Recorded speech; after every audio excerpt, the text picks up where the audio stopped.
passo a palavra primeiramente ao Henrique Silveira para sua apresentação.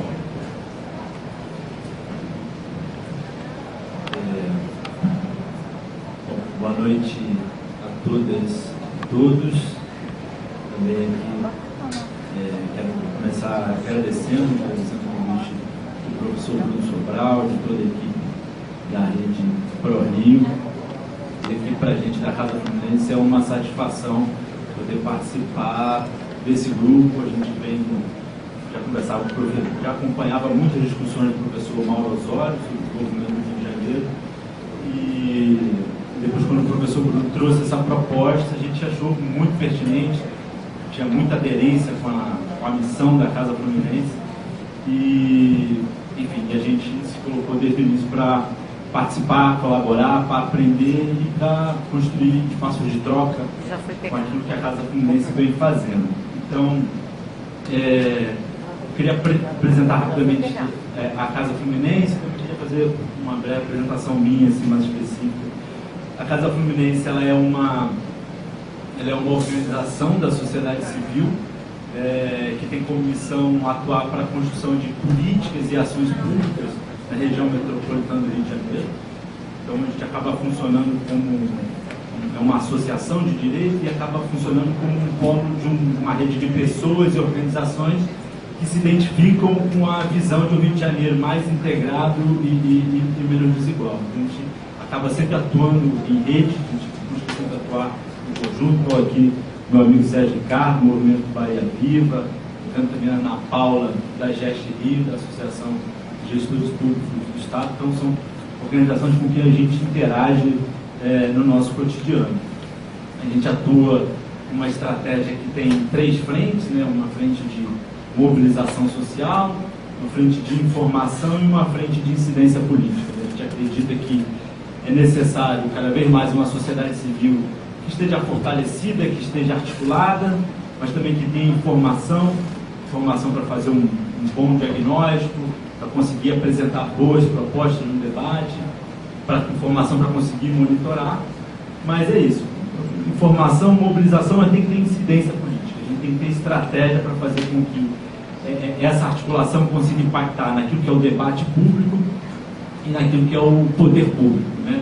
Um debate público nas redes sociais, na imprensa, nos espaços de formação de opinião, mas também nos espaços do poder público, nas secretarias municipais, no parlamento, câmaras de vereadores. Então, esse é um pouco do trabalho que a Casa Fluminense faz, e eu gostaria aqui hoje de falar um pouco da agenda metropolitana e pontos que me parecem aqui de contato com o trabalho, né, da Rede ProRio, que se coloca aí um espaço de reflexão sobre política pública de desenvolvimento regional.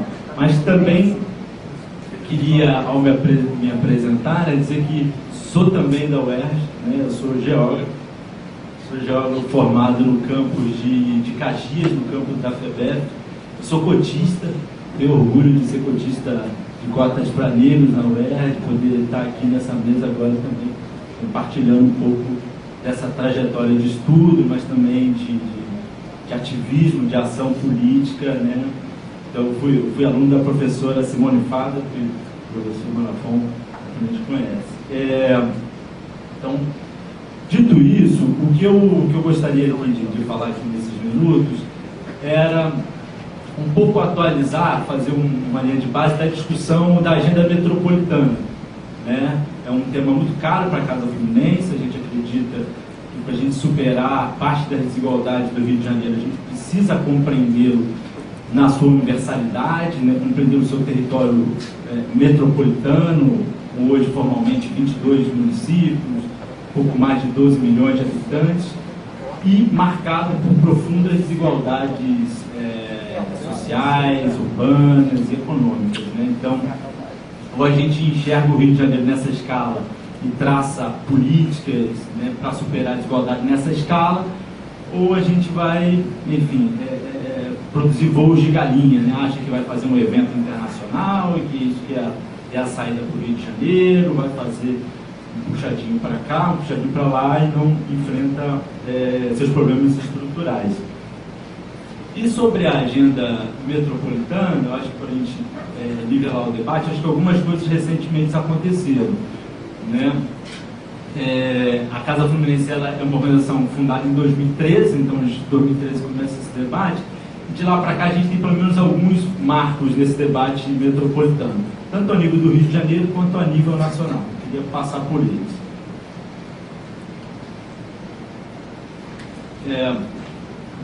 Primeiro, o que aconteceu nesses últimos tempos, né? Em 2014, o governo do Estado ele criou, né, já era o Pezão, né, o Cabral sai para o Pezão ele fazer a reeleição, ele criou aquilo que se chama Grupo Executivo de Gestão Metropolitana, né, em 2014. É bom lembrar que a última instância de governança metropolitana do Rio de Janeiro foi a Fundrem, Fundação para o Desenvolvimento Metropolitano do Rio de Janeiro, e que foi extinta em 1989.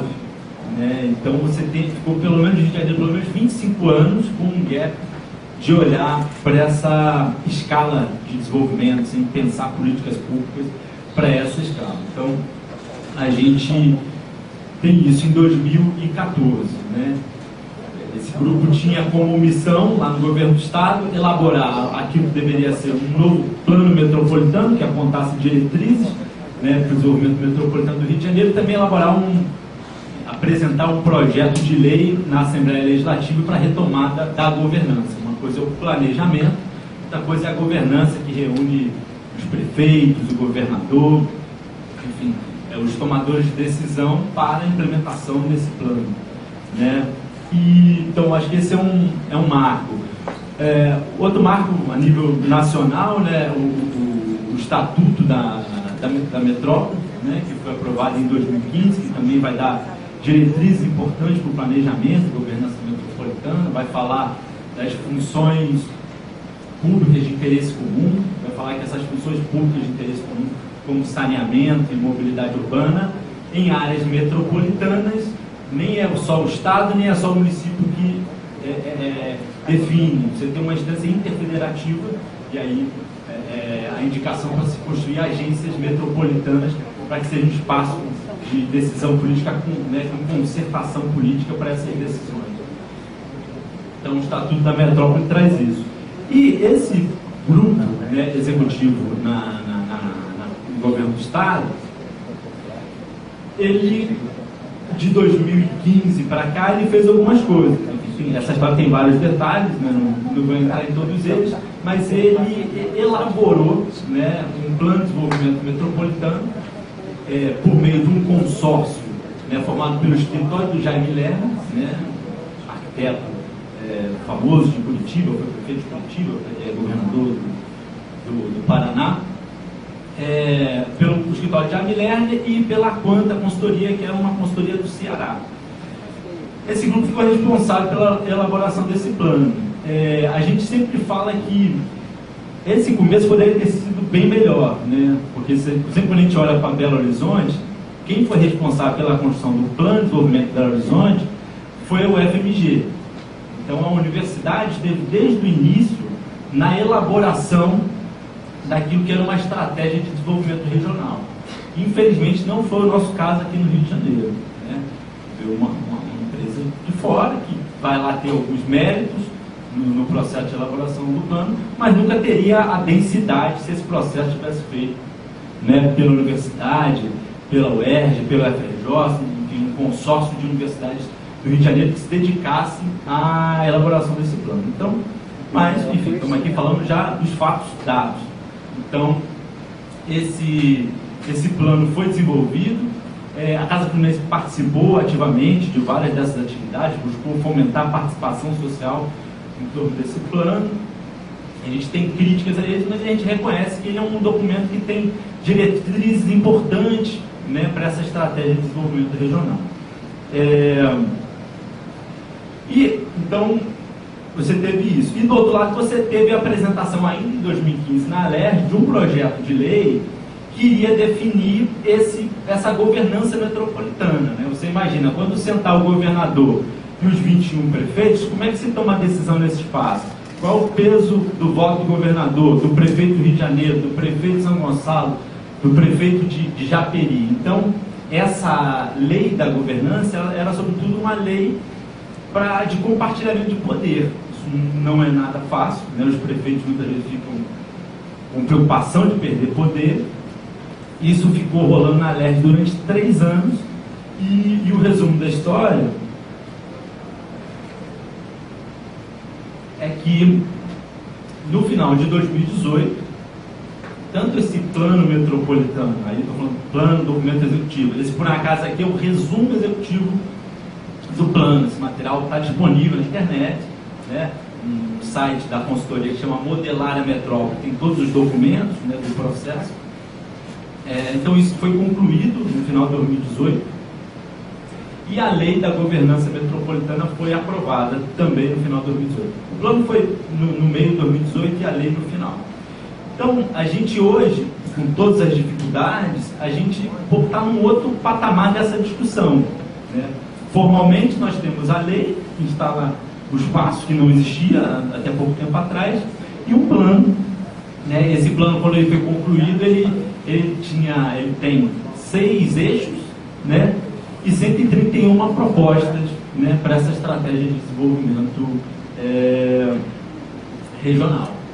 E aí, eu dei até o exemplo do papel da UFMG em Minas Gerais na elaboração do plano, mas eu acho que deixo uma pergunta aqui para a nossa plateia, que se propõe pela Rede ProRio hoje discutir o Rio de Janeiro, o quanto a UERJ influenciou ou deveria ter influenciado, por exemplo, numa discussão como essa. Então, acho que fica para a gente pensar, né?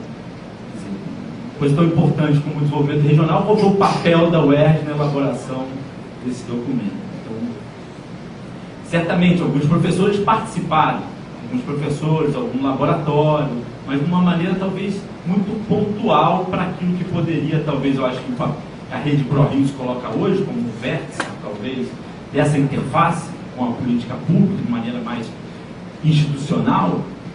Eu acho que esse, por exemplo, poderia ser um ponto. Mas beleza, se não estava desde a origem com esse papel tão ativo na construção, eu acho que, enfim, o processo social está sempre em construção, então pode ter nesse momento. Porque, como eu falei, das 131 propostas que estão aqui, a gente não precisa necessariamente concordar com todas elas, né? Eu acho que mesmo no processo de implantação disso daqui, que a gente precisa lutar para que isso entre na agenda pública, porque eu acho que hoje no Estado a gente tem um governador muito focado na agenda de segurança, e por uma perspectiva nos parece não a mais adequada, não uma perspectiva insistindo no confronto, um problema fiscal muito grande, e a estratégia de desenvolvimento, que tanto foi falado aqui, estratégia de desenvolvimento que possa pensar o social como ponto para o desenvolvimento e a construção de cadeias produtivas, isso vai ficando no segundo plano. Então a gente tem a tarefa de o quanto colocar isso mais no centro do debate, nesse momento de precisamos superar a crise, qual é o caminho. Acho que aqui tem um caminho, novamente, criticando e aperfeiçoando algumas das diretrizes que estão aqui. Então eu acho que essa é uma tarefa, né, para a Rede ProRio nesse momento, buscar acompanhar essa discussão, e é um pouco até da perspectiva que a Casa Fluminense se coloca, como a gente acompanha esse processo de perto. A gente faz parte de um conselho consultivo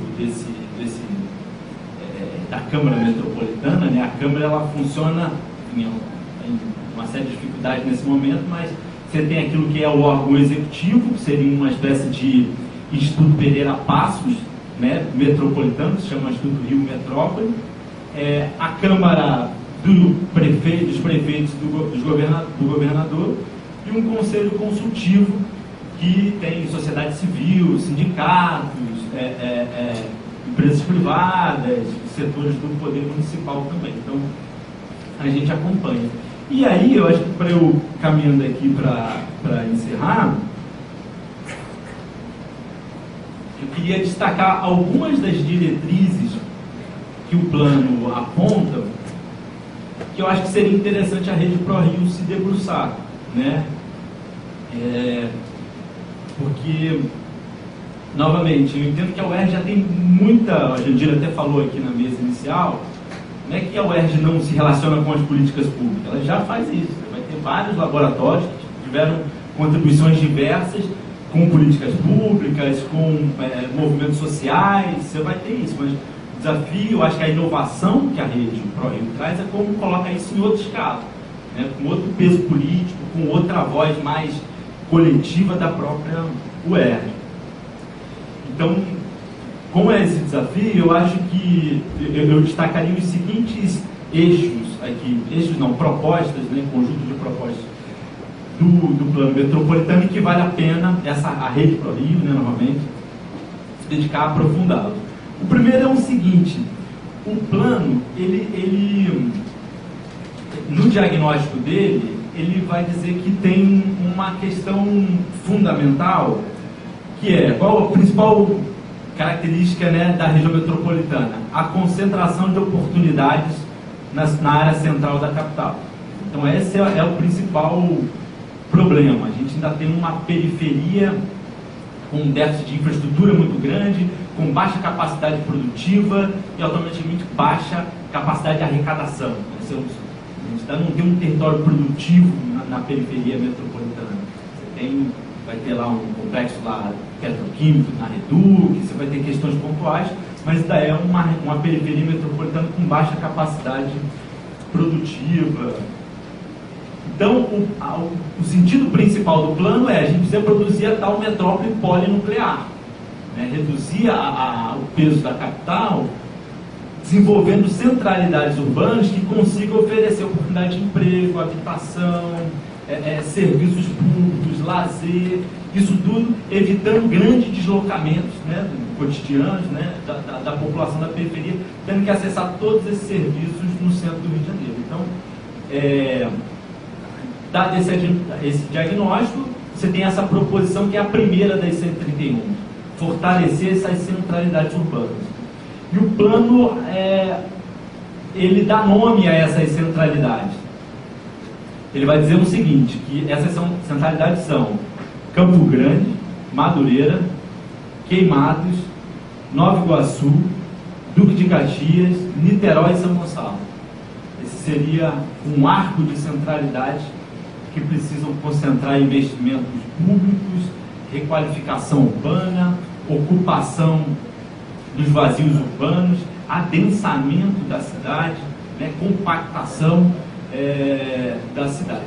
Além dessas, você teria um outro nível de centralidade mais para cima, que seria Maricá, Itaboraí, Magé, Seropédica, rural, e Itaguaí. E aí você um pouco fecharia esse arco com essas centralidades que precisam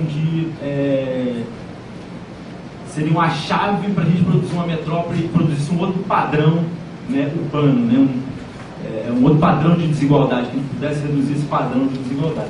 Então, eu acho que olhar para isso, olhar para essas centralidades dessa periferia, com muita atenção, que pesquisas são possíveis de desenvolver, olhando para esses territórios, é muito importante. E a gente precisa conseguir olhar para essa periferia com esse olhar curioso, com esse olhar de que é nela que está, novamente, a inovação para o Rio de Janeiro. Porque senão vai vir algum esperto que vai falar que a grande novidade do Rio de Janeiro é fazer o metrô da Barra até o Recreio, né? Como se essa fosse a grande saída para a mobilidade urbana do Rio de Janeiro. Vamos fazer o metrô da Barra até o Recreio. Então, o Rio de Janeiro tem um reflexo de olhar o tempo todo para essa área central mais privilegiada e reforçar investimento público na qualificação urbana. E aí você tem uma questão de especulação imobiliária, né? Porque você coloca o metrô na porta, né, de um prédio desses, o cara sem bater um prego na casa, o apartamento dele aumenta de valor.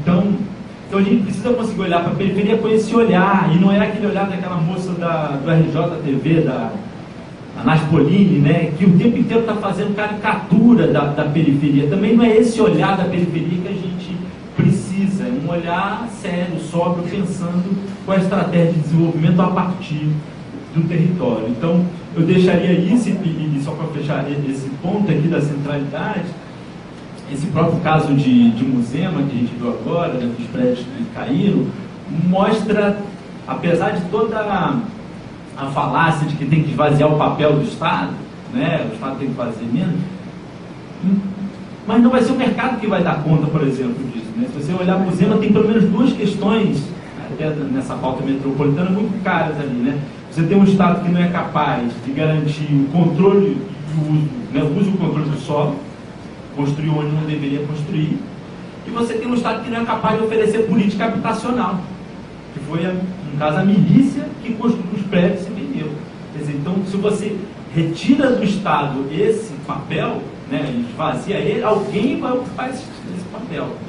É o que a gente está vendo. Então, essas centralidades urbanas poderiam ser lugares onde fosse chave para a estratégia de desenvolvimento regional, para a gente reduzir o peso da concentração de oportunidades no Rio de Janeiro. Acho que tem outros temas, o tema do saneamento básico, que é um tema que trata também o plano metropolitano, certamente é um nó no desenvolvimento do Rio de Janeiro. Por exemplo, tem uma proposta lá, e a gente precisa debater, né, Sérgio?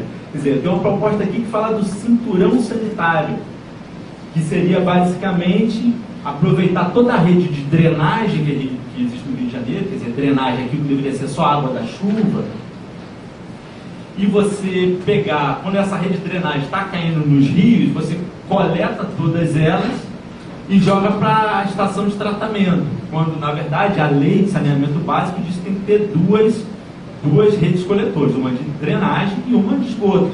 Vai pegar o esgoto, né, da casa das pessoas e vai levar para a estação de tratamento. Como aqui no Rio de Janeiro a gente tem mais estação, a gente tem muita estação operando abaixo da capacidade, ou seja, fizeram as estações, mas não fizeram a rede coletora, que pega o esgoto da casa das pessoas e leva para lá, essas estações estão operando em baixa capacidade operacional, com 30% da capacidade. Então você pegaria esse esgoto que desce pela drenagem, e você tem muitas casas hoje que são ligadas diretamente na drenagem, e jogaria direto nessas estações, por exemplo, a estação da Alegria ali no Caju, aquela estação enorme quando a gente passa na linha vermelha. Mas essa proposta, por mais que possa parecer uma solução para algumas pessoas, encerrando, né? Ela tem muitos problemas. Se você vai perguntar a área técnica, aos pesquisadores da universidade, estava falando o Haddad Ottoni, que é um professor aqui da UERJ também, que também tem críticas a esse processo, enfim, na verdade tem um olhar cuidadoso, né, responsável sobre o processo. Então, como é que a universidade pode participar mais dessa discussão que vai definir a forma como a gente vai coletar e tratar nossos esgotos, né? Então, teria isso, eu diria também que essa é uma área que vale a pena se debruçar, porque tem um rebatimento direto na discussão de política pública de hoje. Acho que a área de economia criativa também é uma chave para a gente pensar aí oportunidades de trabalho e renda no Rio de Janeiro. E aí, acho que encerrando, dei aqui alguns exemplos, pistas para a gente poder debruçar. E aí eu queria fechar com essas questões, né? Existe um plano hoje, a gente não pode nem deve concordar com tudo que está nele, mas a gente precisa debater o conteúdo dele, trazer isso para o debate, enxergar isso como uma oportunidade. O professor Ricardo, né, que falou aqui da Fiocruz, não, Carlos, falou que a gente precisa de uma estratégia de desenvolvimento e inovação. Isso passa por desenvolvimento urbano, isso passa por construir um território produtivo na periferia da região metropolitana, que gere postos de trabalho e gere receita. Só para ter uma noção, para ir fechando, São Gonçalo tem 1,2 milhão de habitantes. A receita de São Gonçalo é 1 bilhão. Para uma cidade com 1 milhão de habitantes, como é que um município com 1 bilhão de reais de receita dá conta? Só pensar em Niterói, o vizinho, que tem a metade da população, tem uma receita de 3 bilhões. Então, normalmente tem um problema crônico de receita, de geração de oportunidades, e a estratégia de desenvolvimento urbano pode ser uma chave, pode não, é uma chave, tanto para reduzir desigualdade, mas para construir essa base da economia, uma economia urbana, popular e inclusiva, que a gente precisa defender aqui no Rio de Janeiro, e acho que a Rede ProRio vai ter um papel chave e estratégico nisso. Essa é a minha contribuição, pessoal. Obrigado.